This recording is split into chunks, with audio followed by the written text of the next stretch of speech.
some time since we've done one of these, and yeah, today we've got a pretty good one. I think it is the mystery surrounding the disappearance of Amelia Earhart.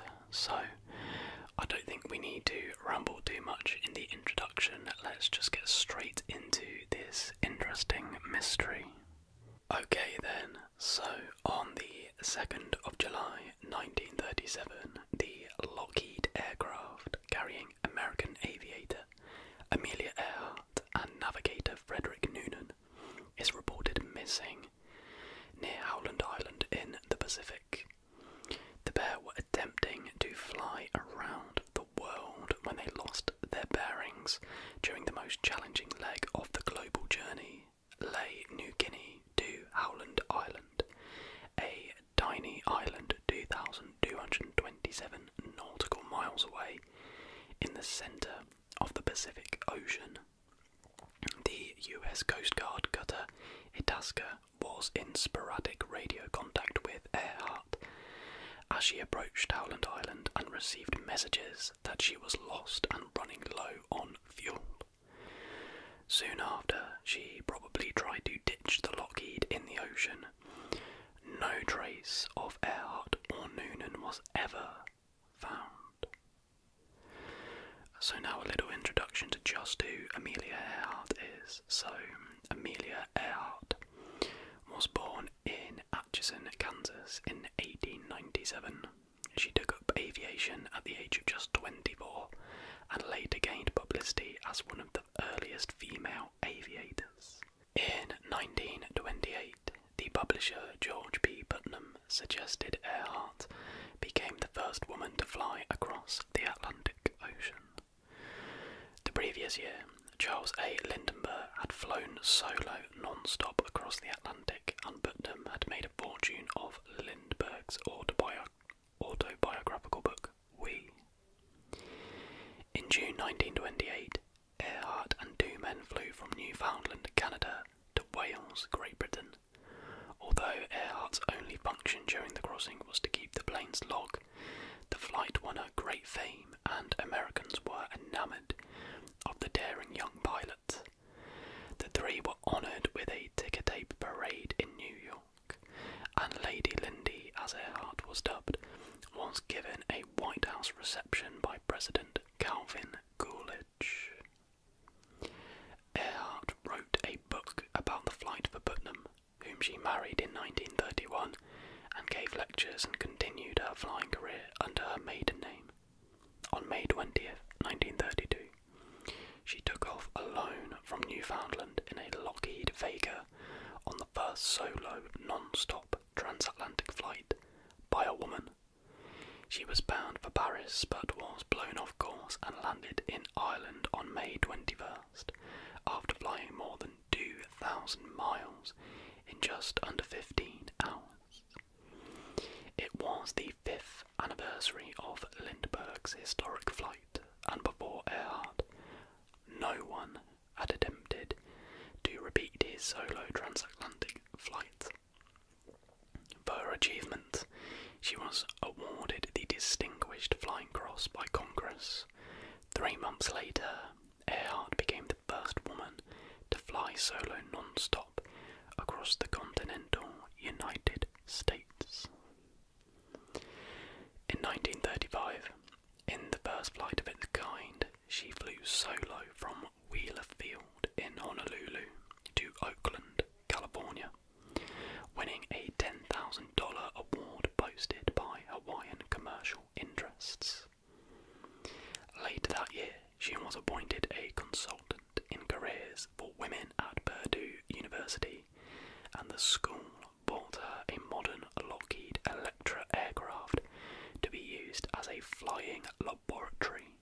On March 17th, 1937, she took off from Oakland and flew west on an around-the-world attempt. It would not be the first global flight, but it would be the longest 29,000 miles following an equatorial route. Accompanying Earhart in the Lockheed was Frederick Noonan, her navigator and a former Pan-American pilot.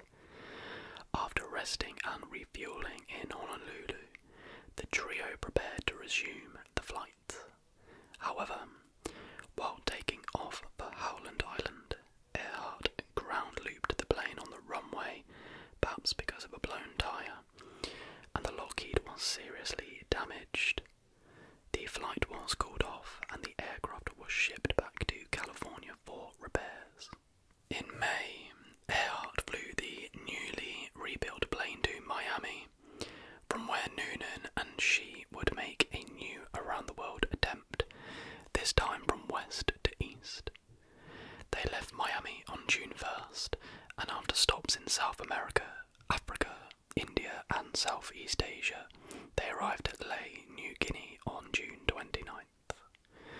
About 22,000 miles of the journey had been completed, and the last 7,000 miles would all be over the Pacific Ocean.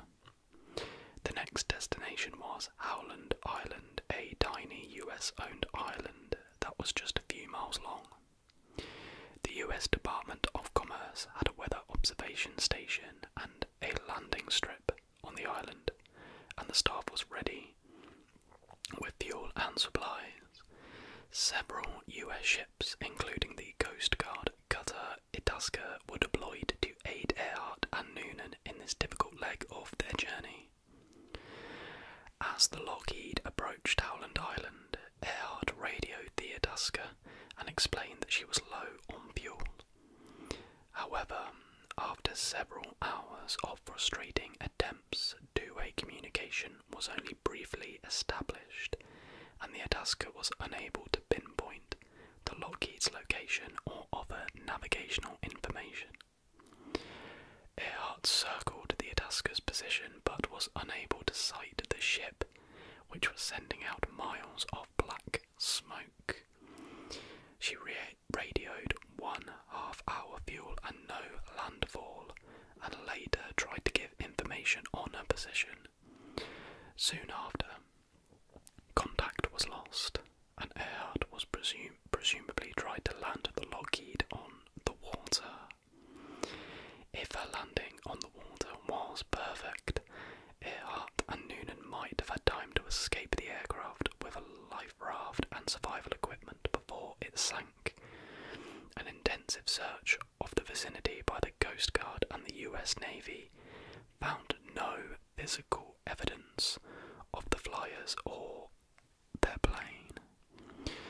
So that's sort of the background to who Amelia Earhart was and the build-up and the course of events that happened when she disappeared. Now what we're now going to go through is the top 3 theories for Amelia Earhart's disappearance. 80 years since she disappeared, Amelia Earhart's fate remains one of aviation's greatest mysteries. So, theory 1 is open ocean crash near destination. The official US position is that Earhart and Noonan ran out of fuel on the way to Howland Island and crashed in the Pacific Ocean.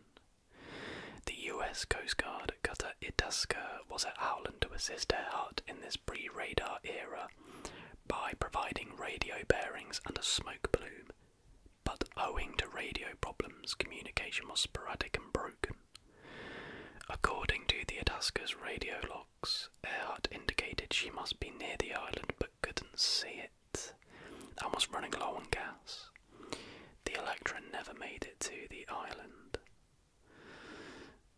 So, about 15 years ago, Nauticus, a Hanover, Maryland company that performs deep ocean searches and other ocean research services, led an effort to locate Earhart's plane, where they believe it crashed in the Pacific Ocean in the vicinity of Howland Island.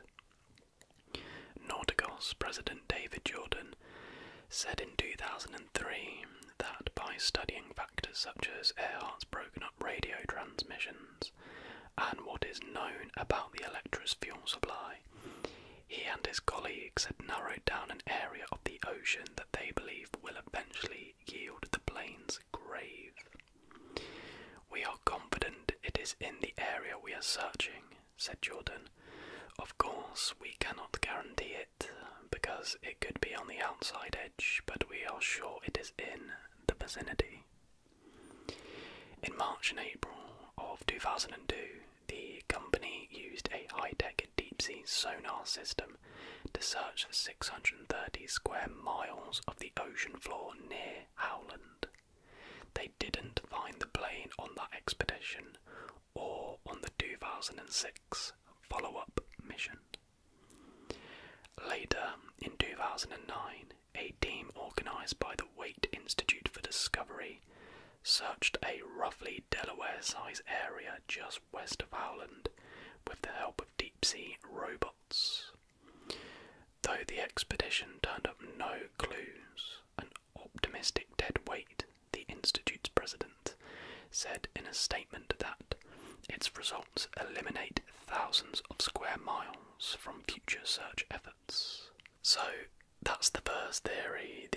traditional theory that they crashed somewhere near Howland, but despite that being the traditional theory, they didn't find the wreckage in those missions. So we move on to theory number two.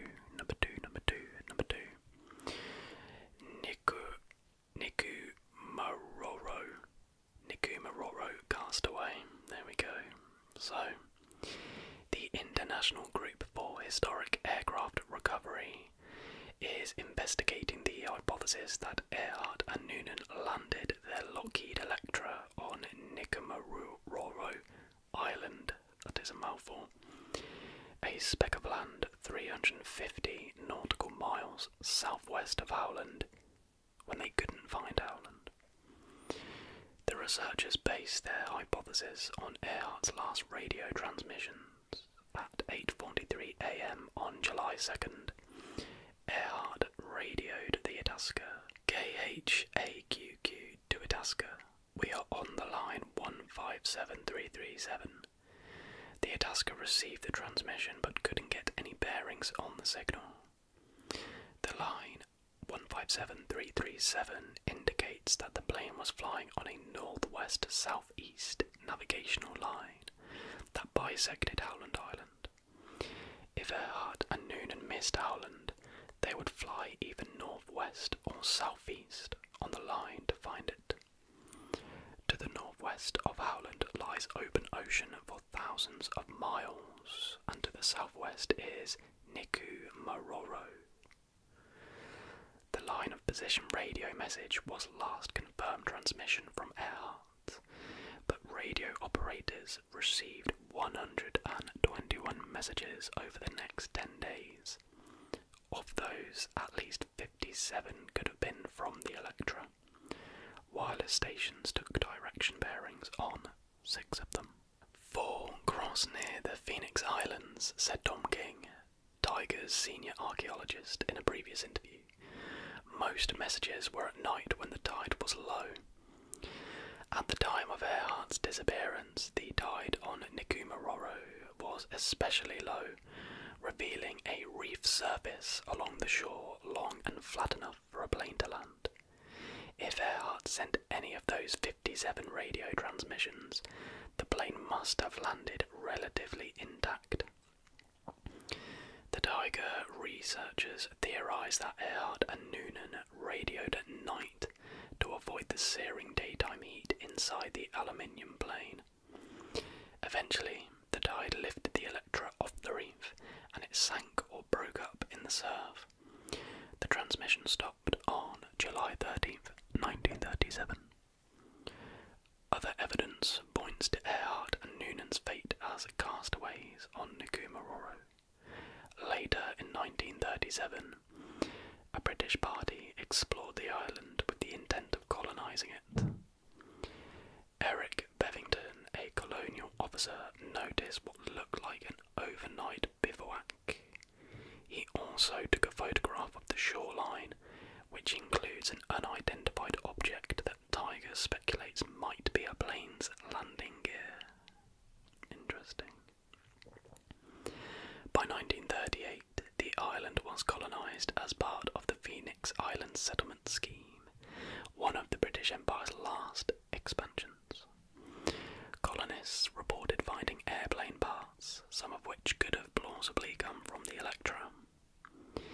In 1940, Gerard Gallagher, the colonial administrator, discovered 13 bones buried near the remains of a campfire. He also found the remnants of 2 shoes, a man and a woman's, as well as a box that once held a sextant, a navigation device. The bones were shipped to Fiji, measured and subsequently lost. Tiger researchers evaluated the measurements using modern techniques and determined the bones could be from a woman of Earhart's size and build. Tiger has launched 12 expeditions to Niku Maroro since 1989. Over the course of those visits to the island, they've identified a site that matches Gallagher's description of where the bones were found. At the Seven site, which is the name, it comes from shape of the clearing around it. There's evidence of several campfires as well as the remains of birds, fish, turtles and clams, indicating that someone ate there. Based on the way the clams were opened and the fish consumed, in brackets the heads weren't eaten, that someone was probably not a Pacific Islander.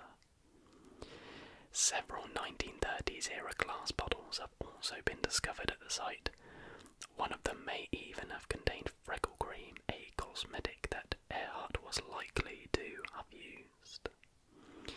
A tiger expedition is currently underway at Nikumaroro, deploying 4 dogs that specialise in sniffing out human remains as deep as 9 feet underground and as old as 1,500 years old.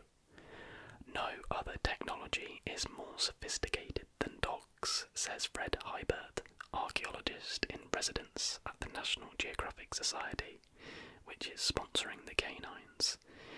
They have a higher rate of success identifying things than ground-penetrating radar. Now, I believe that this article was written in 2017, so I wonder how successful those dogs were. But regardless of that, let's move on to this third and final theory, which is titled The Marshall Islands Conspiracy.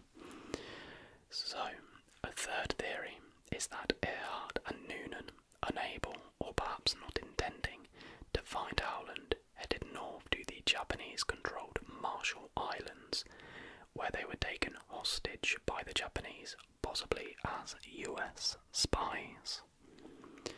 Some believe both pilots were eventually killed, while others believe Earhart and maybe Noonan returned to the US under assumed names. According to one theory, Earhart took the name Irene Craigmile, then married Guy Bolam and became Irene Bolam, who died in New Jersey in 1982. If she couldn't find Howland, Plan B was to cut off communications and head for the Marshall Islands and ditch her airplane there. Rollin C. Reineck, a retired US Air Force colonel who lives in Kailua, Hawaii, claimed in 2003. Reineck's book, titled Amelia Earhart Survived, describes a scenario in which Earhart ditched her plane in the Marshall Islands and returned to the US under an assumed name for national security reasons. According to Reineck, the scheme would have allowed the US government to rescue Earhart in the Marshall Islands and at the same time perform pre-war reconnaissance on the Japanese. However, the plan went bad, as a lot of plans do, said Reineck. Earhart radioed that she was headed north. The message was intercepted and the Japanese took her hostage, she claims. In recent years, high school science teacher and Earhart enthusiast Dick Spink has picked up Reineck's torch, collecting oral histories from the Marshall Islands he says are proof that Earhart and Noonan landed on a tiny atoll named Millie. The world needs to know this, Spink said in a 2015 interview. I heard a consistent story from too many people in the Marshalls to dismiss it. They say she landed at Millie. Our uncles and aunts, our parents and our grandparents know she landed here. The Marshallese accounts were so convincing that Spink has spent $50,000 of his own money searching for the spot where Earhart landed. He contends that the islanders' stories will be born out of scientific proof. The recently aired History Channel documentary Amelia Earhart, The Lost Evidence, claims new connections between Earhart and the Marshall Islands, pointing to a possibly pre-World War II archival photograph of a dock at Chaluit Atoll, one of the Marshall Islands, that filmmakers claim contains Earhart and Noonan. The documentary argues that the Japanese Navy thought that Earhart and Noonan were US spies, eventually imprisoning them on the island of Saipan to await deaths either by execution or dysentery. reception among academics remains to be seen. Many Earhart enthusiasts have long dismissed the Marshall theory as outlandish. Elgin Long, a retired pilot who spent decades researching Earhart's disappearance, believes in the splashed and sank theory. The plane would have had to float a long way to reach the Marshall Islands, quipped Long in a previous interview. For him, the answer to the mystery rests under 17,000 feet of ocean. Fred Patterson, a World Airways pilot for 25 years, who also owned 2 Electras, shares Long's opinion. There's just no way she made it to the Marshall Islands, he said in 2015. I've done some long-range flying in that airplane myself, and I know exactly what it burns per hour. Patterson, Long, and many others in their camp argue that radio transmissions place Earhart near her intended destination of Howland Island when she uttered "gas is running low." The distance from Howland to Amelia Atoll is 800 miles, nearly 4.5 hours away at the Electra's cruising speed.